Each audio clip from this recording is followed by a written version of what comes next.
Monday, September 21. Welcome to CGN News. The Caribbean Examinations Council, CXC, is to host a press conference tomorrow, Tuesday, to officially release the results of the Caribbean Secondary Education Certificate, CSEC, and the Caribbean Advanced Proficiency Examination, CAPE. The Council advised the public via its Facebook page on Friday of the pending release of the results. Over 58,000 students were registered to sit the CSEC examinations and 16,000 to sit the CAPE, which began on July 13 and ended on August 4, 2020. The exams were delayed across the region due to the COVID-19 pandemic. The police in Jamaica have taken 3 men into custody in connection with a probe into what is believed to be 3 separate but coordinated attempts on the lives of police officers and their families. The incidents occurred last Friday, September 18. In a statement, the Jamaica Constabulary Force, the JCF, said the sensitive nature of the investigation made it impossible to disclose further details at this time. In his response, Police Commissioner Major General Anthony Anderson said the JCF remains undeterred in its efforts to bring down criminal gangs. The JCF High Command has raised the threat level for violence against members of the JCF to high. Non-profit organization Zandoli USA recently announced a joint mission to deliver a network of sex offender registries across 15 CARICOM nations. The organization has partnered with the Caribbean Committee Against Sex Crimes, CCASC, which is seeking to track sex offenders throughout the Caribbean and eventually across the world.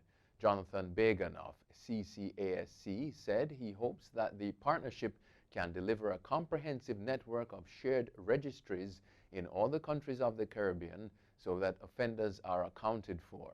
Offender Watch, the initiative used by Zandoli USA, is the leading sex offender registry management solution for law enforcement.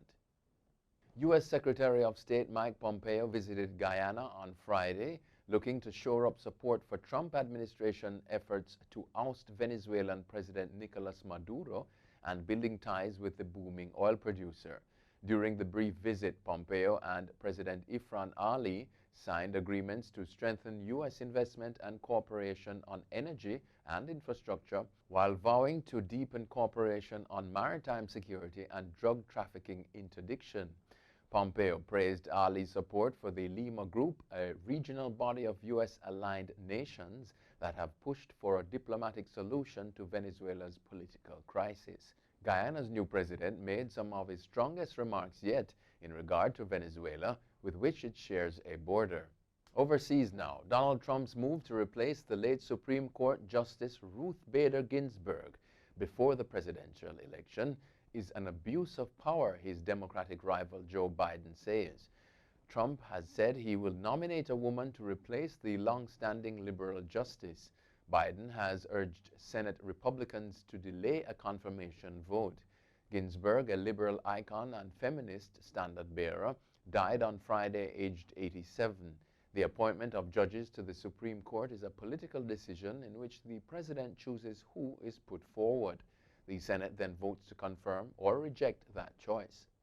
United States health officials on Friday dropped a controversial piece of coronavirus guidance and now says anyone who has been in close contact with an infected person should get tested.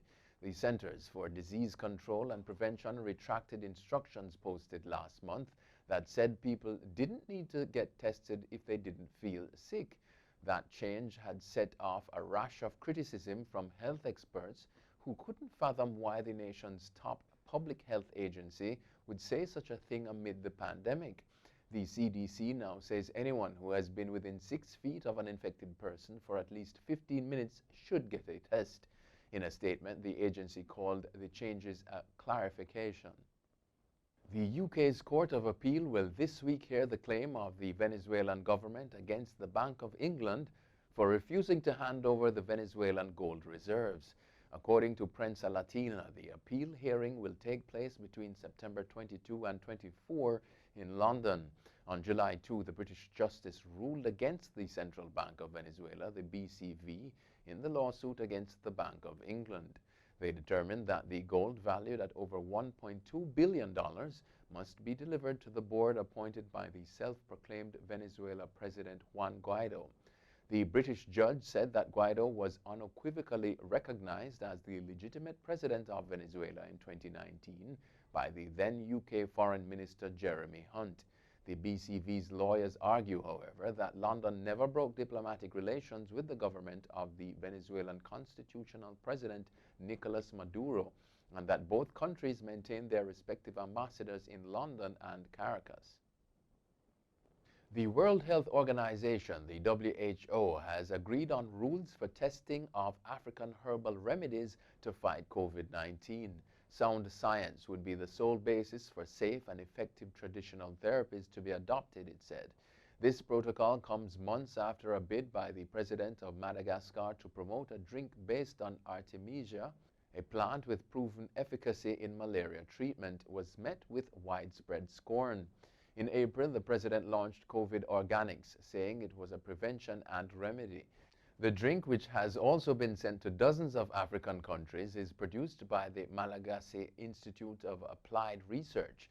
The WHO says the new rules were aimed at helping and empowering scientists in Africa to conduct proper clinical trials.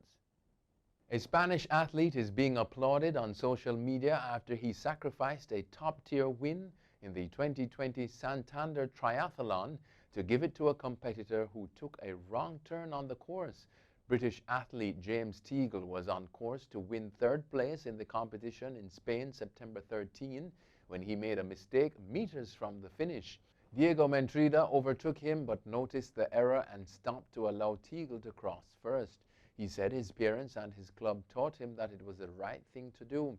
Footage from the race spread on social media Thursday as many congratulated 21-year-old Mentrida for his show of sportsmanship.